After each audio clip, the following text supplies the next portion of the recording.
Ladies and gentlemen, boys and girls, kapamilya all over the world, kumusta po kayo lahat? Ako po si Kuya Robbie and I welcome you to Mathly Live School at Home Edition. Matanong ko lang kayo, mga classmates. Naranasan niyo na bang magkaroon ng tinatawag na information overload? Ito yung kapag ang dami-dami pumapasok na bagay sa isipan mo hanggang sa nagkahalo-halo na sila at nahirapan ka ng mag-focus. Madalas na nangyayari yan kapag nag-aaral tayo, di ba? Ang hirap.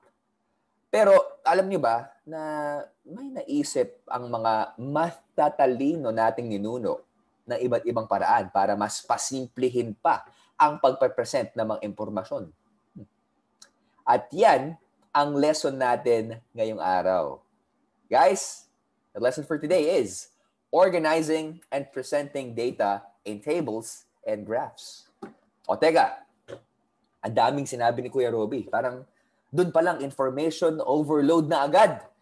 Guys, I invite you right now. Inhale. Exhale. Say, Goose Fraba. Goose Fraba. Yan, pamparelax yan. Goose Fraba while watching this video. Goose Fraba. Araw-araw, marami tayong nalalamang data o impormasyon. Ang data ay kahit na anong impormasyon tungkol sa kahit na anong bagay. Halimbawa, ilang beses ka kumakain sa isang araw?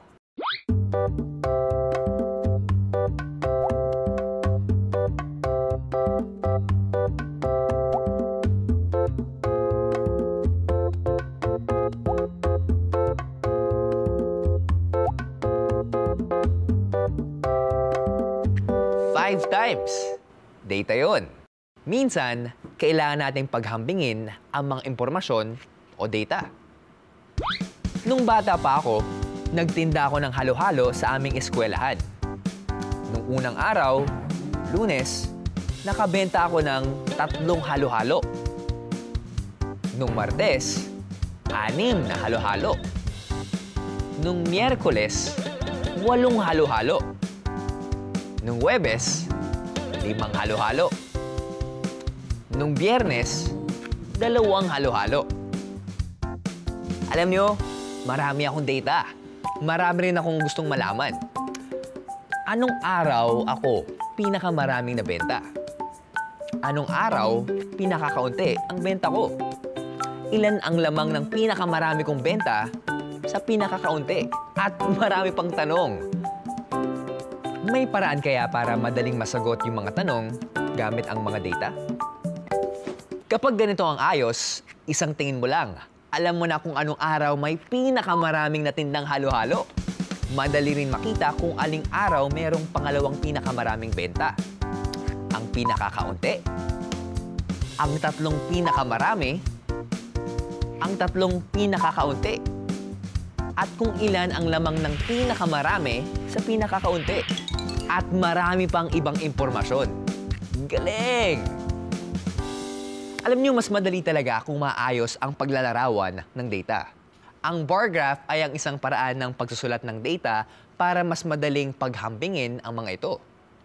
Sa bar graph, nililista ang impormasyon o data sa 2 tinatawag na axis. Isang horizontal axis at isang vertical axis. Sa horizontal axis, pwedeng ilagay, halimbawa, ang araw kung kailan ako nagtinda ng halo-halo. Sa vertical axis naman, ang bilang ng halo-halo na natinda ko. Kung gagawa ng bar graph, makatutulong kung gagamit ng graphing paper o guguhitan ng mga kahon ang papel. Mailalagay na natin sa graph ang bilang ng natindang halo-halo. 3 halo-halo nung Lunes, 6 nung Martes, 8 nung Miyerkules, nung Huwebes, 5, at nung Biyernes, 2. Tapos, ay pwede na silang pulayan o gawing bars. Bar graph na! Bukod sa horizontal at vertical axis, ang labels at syempre, ang bars, ang isang mahalagang bahagi ng bar graph ay ang title nito. Sa title, kailangan malaman na agad kung tungkol saan ang bar graph. Maikli lang at maganda kung medyo catchy.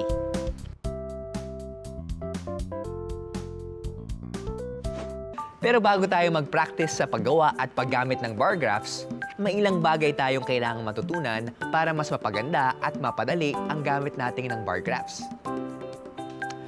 Ang pinag-aralan natin ay ang paggamit ng tinatawag na vertical bar graph.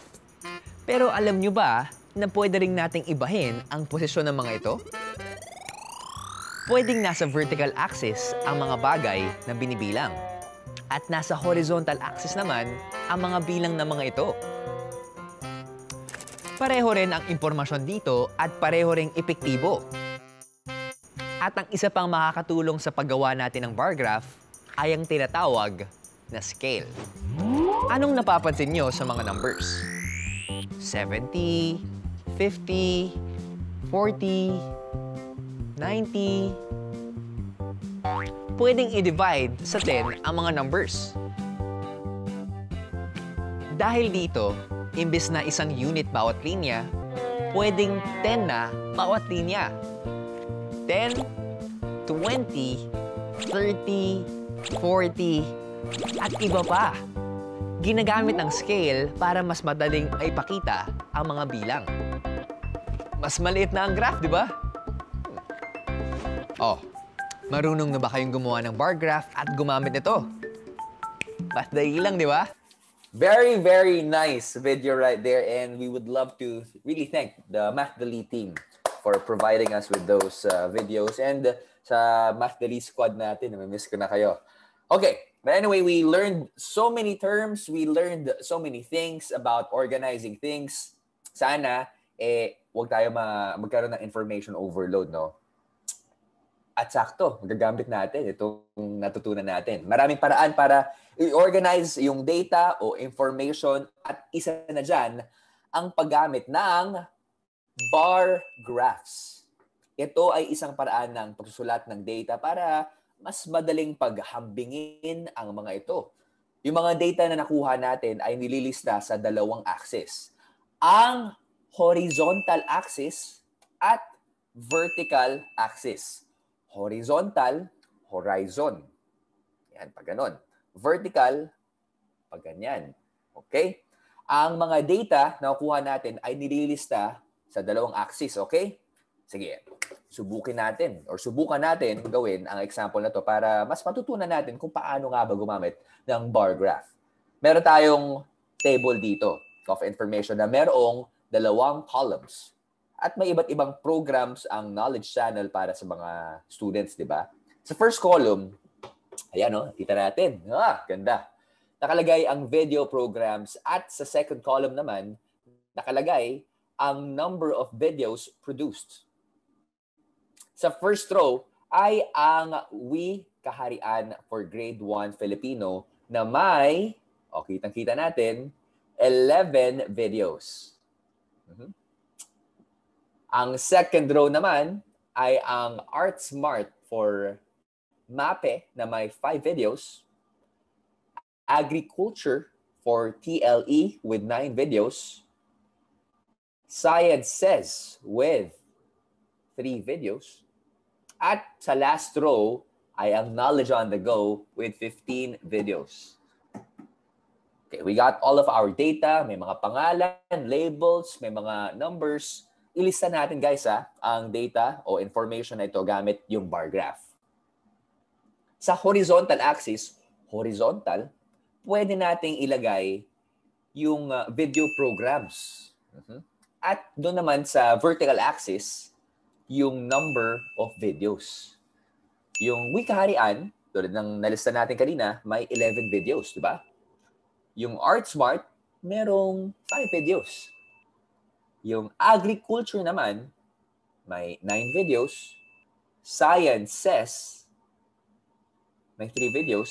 At yung Knowledge on the Go ay may 15 videos. Ayan, di ba? Tapos na natin ilista, pwede nating i-plot at gawing bars. Kaya nga, di ba? Bar graph. Kasi we make use of bars. Meron tayong X and Y axis. May labels at bars. Ano na lang yung kulang natin? Ano, guys? Title. Lalagyan natin ng title. Kailangan yan para sa ating graphs, no? For this one, ilagay natin Knowledge Channel Video Library. Saktong-sakto yan. O, di ba mga classmate? Importante yung title sa isang bar graph dahil dito natin nalalaman agad-agad kung tungkol saan nga ba yung titignan nating graph. Napansin niyo ba na mas nagiging visual yung data natin? Di ba? Mas maganda tignan. Dito sa bar graph natin, nakikita natin ang program na may pinakamaraming videos. At yan ay yung may pinakamataas na bar, di ba? At yung may pinakakonti naman ay sciences. For now. Dahil dadagdagan natin yan. Ang ginawa nating graph ay isang halimbawa ng vertical bar graph dahil ang mga bars na ginamit natin ay patayo. Diba? Vertical. Sa example natin kanina, ang pinakamataas na bar ang may pinakamarami at ang pinakamaikli naman ang may pinakakonting videos. Pero, marami nagtatanong, Kuya Robby, ba't ako nakakita ng ibang bars na pagilid? Horizontal naman. Pwede ba yun? Ang sagot ay, pwedeng-pwede. Pwede nating ibahin ang posisyon ng mga ito at gawing isang horizontal bar graph. Okay, subukan natin ha. Ilagay natin sa horizontal axis naman ang number of videos produced. At sa vertical axis, yung video programs. Ayan, ano ba yung napapansin nyo? Ayun, di ba? Hindi na sila mataas. Sa horizontal bar graph, ang mas mahaba, yan ang mas marami. At yung mas maikli naman, yun yung mas or pinakakonti. Mapa-vertical bar graph man yan o horizontal bar graph, pareho silang effective dahil isang tingin lang, pwede na nating malaman ang gusto nating malaman. Gaya ng aling video program, ito, ang may 5 videos produced. Ano gagawin natin? Tignan natin agad yung number. Tapos, kung saan tumama yun, sakto na yun. Diba? Ang sagot ay Art Smart. Hindi na masyadong information overload, diba? Dahil sa tulong ng bar graph, nasisimplify na natin ang table of information kanina. Ang isa pa na makakatulong sa paggawa natin ng bar graph ay yung tinatawag na scale. Ginagamit ang scale para mas madaling maipakita ang mga bilang lalong-lalo na kung marami ito o big numbers gaya ng, let's say for example, 10, 20, 30, and so on. Okay, since guys, alam nyo na gumawa ng bar graphs, mag-analyze ng information, wala na tayong information overload, panahon na para i-test kayo dahil ito na ang Math-Dali Quiz Time. Okay, let's start with question number 1. What type of bar graph is shown right here? Is it A, horizontal bar graph, B, diagonal bar graph, C, vertical bar graph, or D, straight bar graph? 30 seconds to analyze and answer. Go. Tignan nyo mabuti. Ano ba siya? Horizontal bar graph, diagonal, vertical, o straight? Ano ba explain ng straight?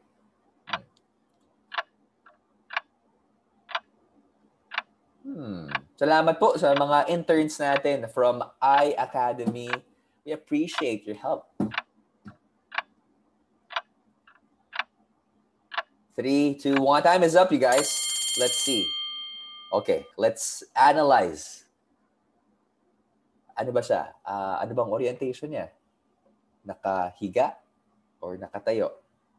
Kung nakatayo, alam na natin sagot. The correct answer is letter C, vertical bar graph. We say vertical bar graph dahil ang mga bars ay nakatayo or in vertical position. Dami na ako na tamang sagot. Let's move on. How many like pineapple as their topping? Okay? No choices tayo. Just look at the bar graph. 30 seconds to analyze and answer. Go. I think kanina na pag-usapan na natin yan. If you were listening, good. Pero kung kakarating nyo lang, madaling-madali lang yan.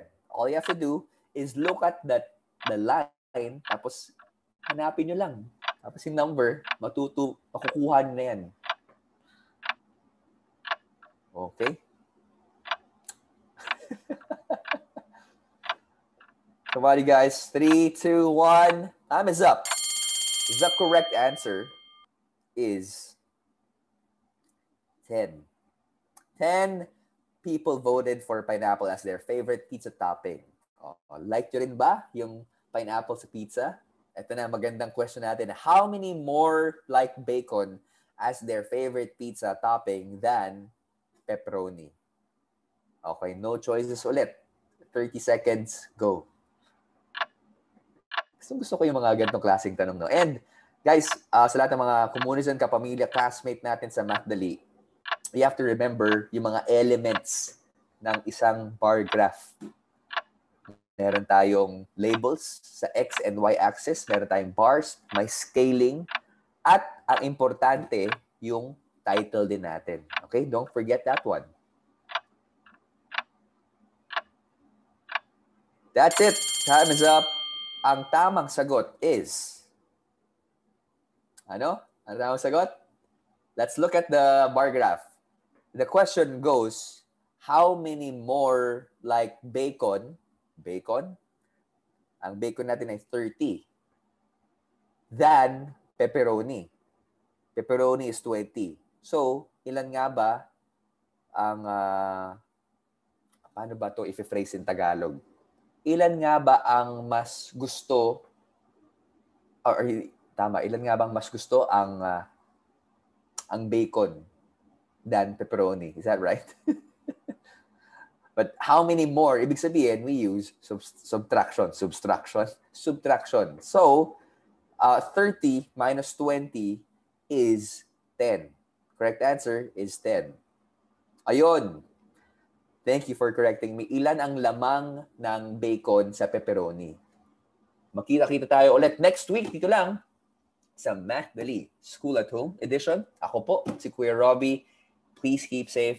I'll see you next week. Tandaan, dito sa ating programa, lahat madali dahil isip plus tiyaga equals Mathdali. Isip plus tiyaga equals Mathdali.